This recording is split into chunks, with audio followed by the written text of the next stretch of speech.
चलो देखो, ये किस अवस्था में है? ये ठोस की अवस्था में। तो ठोस की अवस्था में इनका कैसे हैं ये आपस में?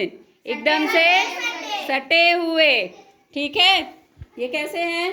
सटे। ठीक, और एकदम से चिपके रहो तो इनके बीच में कोई स्थान नहीं पाया जाता है। ठीक है, और अगर यही द्रव रहेंगे तो क्या हो जाएगा बच्चों? हल्का हल्का सा दूर हो, हल्का सा, बहुत ज्यादा नहीं। ठीक है, अगर ये क्या हो जाएंगे? किसके कण बन गए अब? ये द्रव के। तो द्रव के क्या गुण बताए गए हैं? कि इसके कण एक दूसरे से थोड़े थोड़े दूर होते हैं। ठीक है, और इन कणों के बीच में खाली स्थान पाया जाता है। ठीक, और ये कण अपने स्थान पर गति करते हैं। जैसे अगर ये यहाँ पे है तो ये थोड़ा बहुत इधर और थोड़ा बहुत उधर घूमने के लिए फ्री रहता है, स्वतंत्र रहता है। जैसे ठोस में था कि वो आपस में एकदम सटे हैं लेकिन वो मूवमेंट गति नहीं कर सकते।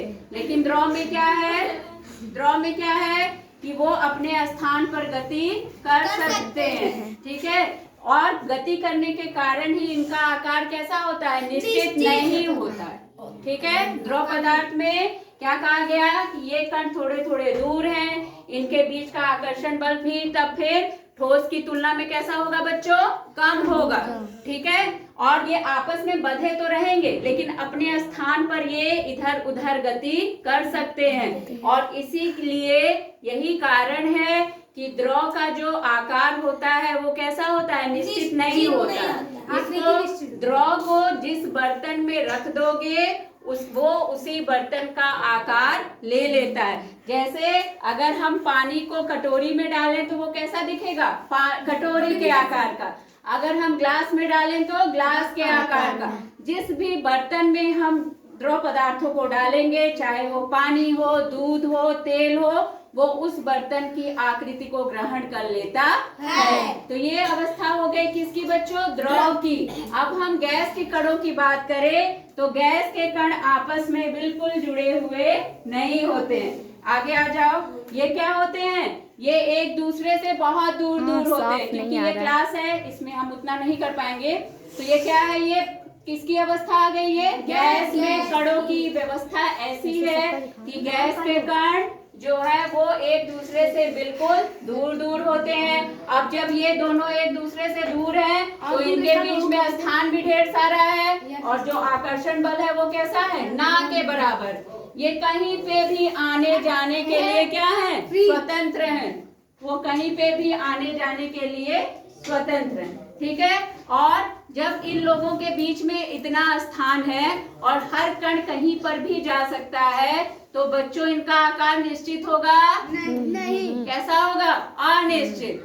यही कारण है। जैसे अगर हम एक गुब्बारे में गैस भर दिए, ठीक है, गुब्बारा फूल के गोल हो गया, लेकिन अगर हम उसका मुंह खोल दिए, गैस निकल गई, तो दोबारा हम उस गैस को ढूंढ पाएंगे गैस कहाँ गई?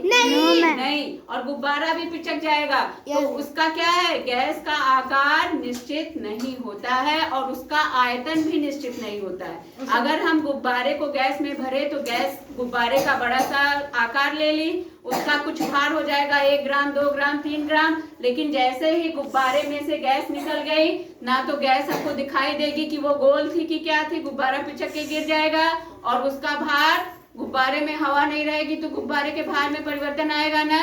तो ना तो उसका आकार निश्चित होगा और ना ही उसका आयतन। दोनों हमको फिर मिलता नहीं है। तो ये क्या है बच्चों? ये है ठोस पदार्थ और द्रव पदार्थ और गैस पदार्थ में अणुओं की व्यवस्था।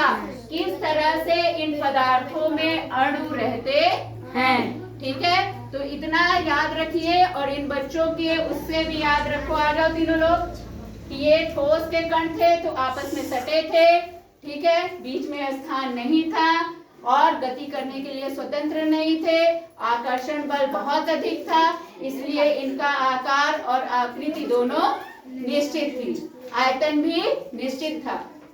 जब ये द्रव के बने तो क्या हो गया? थोड़ा थोड़ा आकार बढ़ गया, आकार बढ़ गया, उसके स्थान बढ़ गया इन दोनों के बीच में थोड़ा थोड़ा, और क्या हुआ, इनका जो आकर्षण बल था वो थोड़ा कम हो गया, ये अपने स्थान पर गति कर सकते हैं, ठीक है। और इसी कारण इनका आकार कैसा है, अनिश्चित है, लेकिन आयतन निश्चित है। और गैस में क्या हुए, जब ये लोग खूब दूर दूर हो गए तो इनका आकार भी निश्चित नहीं रहा और ना ही इनका आयतन, ठीक है।